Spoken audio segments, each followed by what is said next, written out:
ಜನವರಿ 13, 2026 ನೇಮಕ ಮಾಡಿರ್ತಕ್ಕಂಥ ಏನು ನಿಯಮಾವಳಿಗಳು ಅತ್ಯಂತ ಉತ್ತಮ ಮತ್ತು ಉತ್ತಮವಾಗಿರ್ತಕ್ಕಂಥವು ಇವೆ. ಅದರ ಕಾನ್ಸೆಪ್ಟನ್ನು ಹಾಳು ಮಾಡಿರ್ತಕ್ಕಂಥ BJP ಸರ್ಕಾರಕ್ಕೆ ನಾವು ಎಚ್ಚೆತ್ತುಕೊಂಡು ದಲಿತ ಹಿಂದುಳಿದ ಅಲ್ಪಸಂಖ್ಯಾತರು ಇವತ್ತು ನ್ಯಾಯಕ್ಕಾಗಿ ಹೋರಾಟನ ಮಾಡ್ತಾಯಿದ್ದೀವಿ.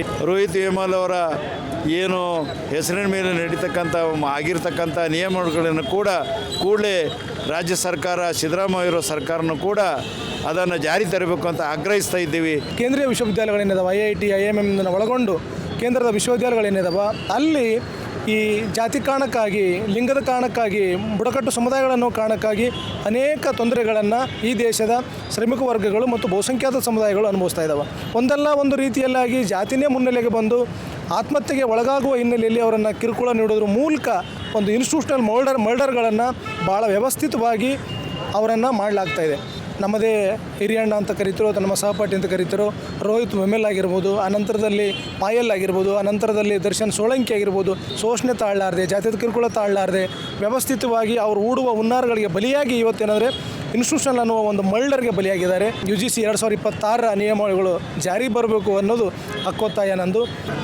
ಏನು ಕೇಂದ್ರದಲ್ಲಿ BJP ಸರ್ಕಾರ ಆಳಿಕೆ ಒಂದು ವ್ಯಾಪ್ತಿಯಲ್ಲಿ ಬರ್ತಕ್ಕಂಥ UGCಯಿಂದ SC ST ಮತ್ತು OBC ವಿದ್ಯಾರ್ಥಿಗಳ ಹಿತ ಕಾಪಾಡಲಿಕ್ಕೆ ಮತ್ತು ಅವರ ಸಮಾನತೆ ಉತ್ತೇಜನಕ್ಕಾಗಿ ಕೆಲವು ನಿಯಮಗಳನ್ನು ನೇಮಕ ಮಾಡಿತ್ತು. ಆ ನಿಯಮಗಳನ್ನು ರೂಲ್ಸ್ ಮಾಡಿರ್ತಕ್ಕಂಥದ್ದನ್ನು ಕೇಂದ್ರ ಸರ್ಕಾರನೇ ಮಾಡಿತ್ತು.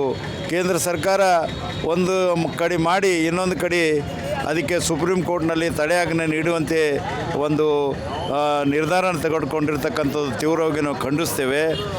ಏನು ರೋಹಿತ್ ವೇಮಲ್ ಅವರ ಒಂದು ಸುಸೈಡ್ ಆಯಿತು, ಅವರ ತಾಯಿಯವರು ಸುಪ್ರೀಂ ಕೋರ್ಟಿಗೆ ಹೋಗಿ ನನ್ನ ಮಗನಿಗೆ ಆಗಿರ್ತಕ್ಕಂಥ ಅನ್ಯಾಯವನ್ನು ಇನ್ನಿತರ SC ST ಮತ್ತು OBCಗಳ ವಿದ್ಯಾರ್ಥಿಗಳಿಗೆ ಯಾವ ವಿದ್ಯಾರ್ಥಿಗಳಿಗೂ ಆಗಕೂಡ್ದು, ಅದಕ್ಕೆ ರಕ್ಷಣಾತ್ಮಕವಾಗಿರ್ತಕ್ಕಂಥ ನಿಯಮಗಳನ್ನು ನೇಮಿಸಬೇಕು ಅಂಥೇಳಿ ಮನವಿಯನ್ನು ಮಾಡಿಕೊಂಡಿರು. ಅದರ ಪ್ರಕಾರ ಸುಪ್ರೀಂ ಕೋರ್ಟು ಕೇಂದ್ರ ಸರ್ಕಾರಕ್ಕೆ ಒಂದು ನಿರ್ದೇಶನ ನೀಡಿತು. UGCಗೆ ಏನು SC ST ಮತ್ತು OBCಗಳ ಸಮಾನತೆ ಉತ್ತೇಜನಕ್ಕಾಗಿ ಒಂದು ಕೆಲವೊಂದು ನಿಯಮಗಳನ್ನು ನೇಮಕ ಮಾಡಬೇಕು ಅಂತ ಹೇಳಿತ್ತು. ಅದೇ ರೀತಿಯಾಗಿ ಜನವರಿ 13, 2026 ನೇಮಕ ಮಾಡಿರ್ತಕ್ಕಂಥ ಏನು ನಿಯಮಾವಳಿಗಳು ಅತ್ಯಂತ ಉತ್ತಮ ಮತ್ತು ಉತ್ತಮವಾಗಿರ್ತಕ್ಕಂಥವು ಇವೆ. ಅವನ್ನು ಇವತ್ತು ಸ್ಟೇ ತರೋದ್ರ ಮುಖಾಂತರ ಅದರ ಕಾನ್ಸೆಪ್ಟನ್ನು ಹಾಳು ಮಾಡಿರ್ತಕ್ಕಂಥ BJP ಸರ್ಕಾರಕ್ಕೆ ನಾವು ಎಚ್ಚೆತ್ತುಕೊಂಡು ದಲಿತ ಹಿಂದುಳಿದ ಅಲ್ಪಸಂಖ್ಯಾತರು ಇವತ್ತು ನ್ಯಾಯಕ್ಕಾಗಿ ಹೋರಾಟನ ಮಾಡ್ತಾಯಿದ್ದೀವಿ. ಆ ಹೋರಾಟವನ್ನು ಇವಕ್ಕೆ ಮಣಿಲಾರದೆ ಇದ್ದರೆ ಮತ್ತೆ ದಲಿತ ಹಿಂದುಳಿದ ಅಲ್ಪಸಂಖ್ಯಾತರು ಇಡೀ ನಾಡಾದ್ಯಂತ ಒಂದು ಸಂಘಟಿಸಿ ನ್ಯಾಯಯುತವಾಗಿ ಹೋರಾಟ ಮಾಡಲಿಕ್ಕೆ ನಾವು ತೀವ್ರವಾಗಿರ್ತಕ್ಕಂಥ ಹೋರಾಟ ಮಾಡಬೇಕಾಗ್ತದೆ. ಆ ಹೋರಾಟಕ್ಕೆ ಆಗ್ತಕ್ಕಂಥ ಅನಾಹುತಗಳಿಗೆ ನೇರವಾಗಿ ಕೇಂದ್ರ ಸರ್ಕಾರ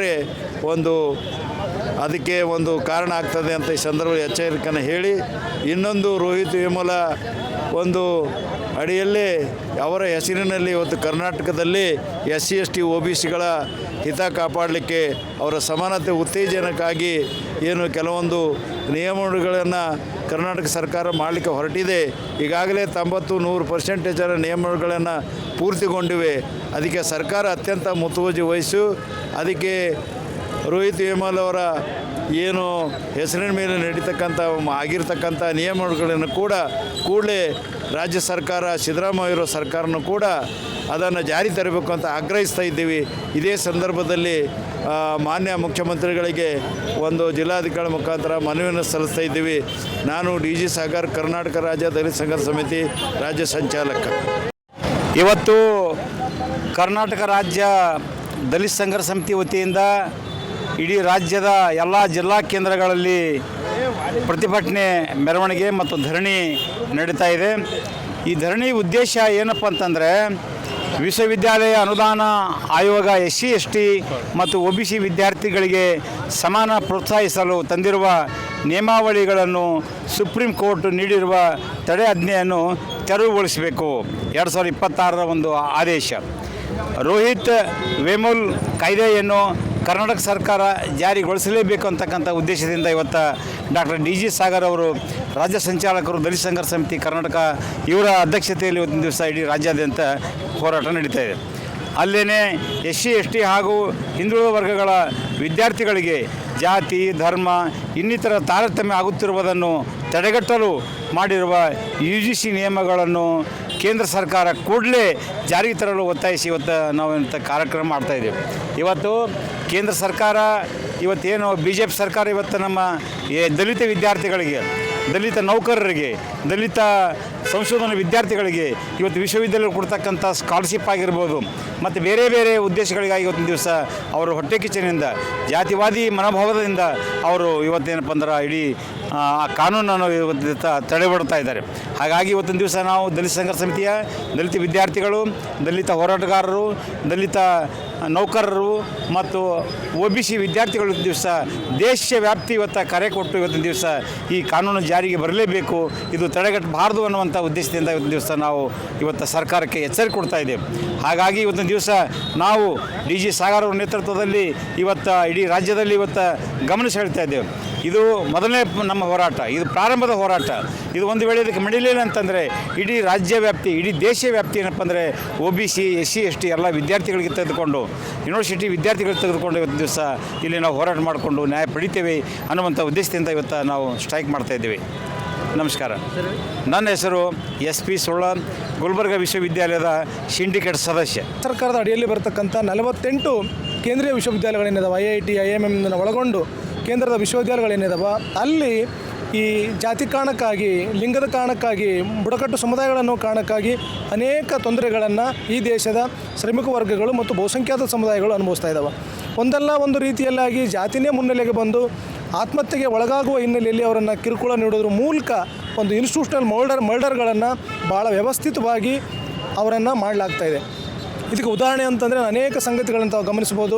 ಹೈದರಾಬಾದಿನ ನಮ್ಮದೇ ಹಿರಿಯಣ್ಣ ಅಂತ ಕರೀತಿರೋ, ಅಥವಾ ನಮ್ಮ ಸಹಪಾಠಿ ಅಂತ ಕರೀತಿರೋ ರೋಹಿತ್ ಮೆಮೆಲ್ ಆಗಿರ್ಬೋದು, ಅನಂತರದಲ್ಲಿ ಪಾಯಲ್ ಆಗಿರ್ಬೋದು, ಅನಂತರದಲ್ಲಿ ದರ್ಶನ್ ಸೋಳಂಕಿ ಆಗಿರ್ಬೋದು, ಹೀಗೆ ಅನೇಕ ವಿದ್ಯಾರ್ಥಿಗಳು, ಸಂಶೋಧನಾ ವಿದ್ಯಾರ್ಥಿಗಳು ಶೋಷಣೆ ತಾಳಲಾರದೆ, ಜಾತ್ಯದ ಕಿರುಕುಳ ತಾಳಲಾರದೆ ವ್ಯವಸ್ಥಿತವಾಗಿ ಅವರು ಹೂಡುವ ಹುನ್ನಾರಗಳಿಗೆ ಬಲಿಯಾಗಿ ಇವತ್ತೇನಾದರೆ ಇನ್ಸ್ಟಿಟ್ಯೂಷನ್ ಅನ್ನುವ ಒಂದು ಮರ್ಡರ್ಗೆ ಬಲಿಯಾಗಿದ್ದಾರೆ.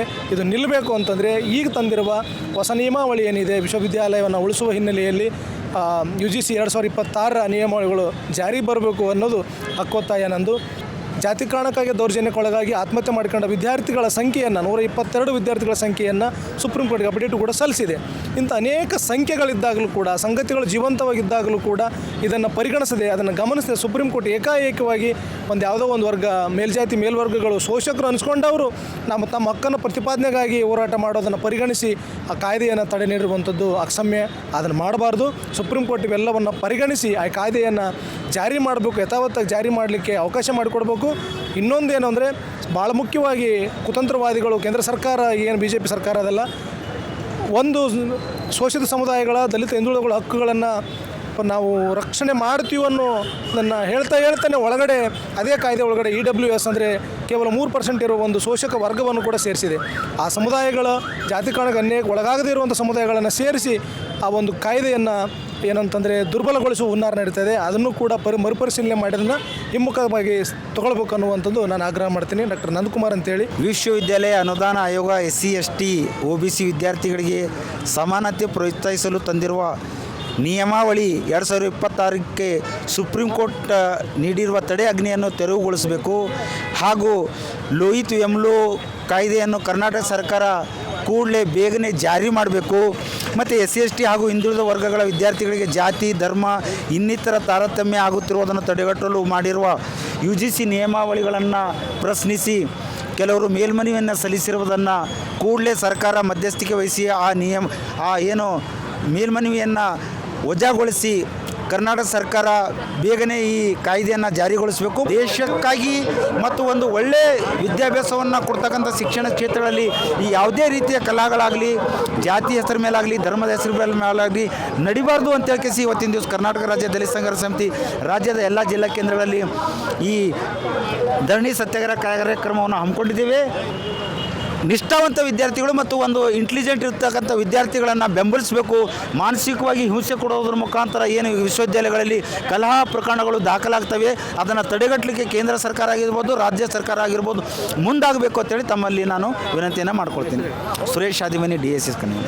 ಪರಿಶಿಷ್ಟ ಜಾತಿ, ಪರಿಶಿಷ್ಟ ಪಂಗಡ ಮತ್ತು ಹಿಂದುಳಿದ ವರ್ಗದವರಿಗೆ ಏನು ಒಳ್ಳೆಯದನ್ನು ಮಾಡಬೇಕು ಅನ್ನುವಂಥ ಏನು ಕಾಯ್ದೆಯನ್ನು ತಂದಿದೆ, ಆ ಕಾಯ್ದೆಯನ್ನು ಸುಪ್ರೀಂ ಕೋರ್ಟ್ ತಡೆ ಹಿಡಿದಿದೆ. ಅದನ್ನು ತೆರವುಗೊಳಿಸಬೇಕು. ಕೇಂದ್ರ ಸರ್ಕಾರ ಮುತುವರ್ಜಿ ವಹಿಸಿ ಭಾಗವಹಿಸಿ ಅದನ್ನು ತೆರವುಗೊಳಿಸಿ SC/ST ಮತ್ತು OBC ವಿದ್ಯಾರ್ಥಿಗಳ ನ್ಯಾಯ ದೊರಕಿಸಿಕೊಡುವಲ್ಲಿ ಅದು ಕಾರ್ಯಪ್ರವೃತ್ತರಾಗಬೇಕು ಅನ್ನುವಂಥ ಒತ್ತಾಯಿಸಿ ಕರ್ನಾಟಕ ದಲಿತ ಸಂಘರ್ಷ ಸಮಿತಿ ರಾಜ್ಯದಾದ್ಯಂತ ಎಲ್ಲ ಜಿಲ್ಲಾ ಕೇಂದ್ರಗಳಲ್ಲಿ ಧರಣಿ ಸತ್ಯಾಗ್ರಹವನ್ನು ಹಮ್ಮಿಕೊಂಡಿದೆ. ಇದು ಕಾಯ್ದೆ ಆದಷ್ಟು ಬೇಗ ಸುಪ್ರೀಂ ಕೋರ್ಟ್ ತಡೆ ಹಿಡಿದಿರುವುದನ್ನು ತೆರವುಗೊಳಿಸಬೇಕು ಮತ್ತು ನ್ಯಾಯವನ್ನು ಒದಗಿಸಿಕೊಡಬೇಕು. ಇಲ್ಲದೆ ಹೋದರೆ ಮುಂದಿನ ದಿವಸಗಳಲ್ಲಿ SC/ST OBC ಮತ್ತು ಹಿಂದುಳಿದ ಅನ್ಯಾಯಕ್ಕೆ ಒಳಗಾದಂಥ ಎಲ್ಲರೂ ಸಹ ಮುಂದೆ ರಾಜ್ಯಾದ್ಯಂತ ಧರಣಿ ಸತ್ಯಾಗ್ರಹ ಮಾಡುವುದರ ಜೊತೆಗೆ ತೀವ್ರವಾದಂಥ ಚಳವಳಿಯನ್ನು ರೂಪಿಸಬೇಕಾಗುತ್ತದೆ ಅಂತ ಈ ಸಂದರ್ಭದಲ್ಲಿ ನಾನು ಹೇಳಲಿಕ್ಕೆ ಇಷ್ಟಪಡ್ತೇನೆ. ನನ್ನ ಹೆಸರು ಜೀವಣಿಗೆ ಅಂಬಣ್ಣ, ನಿವೃತ್ತ ಪ್ರಾಂಶುಪಾಲರು.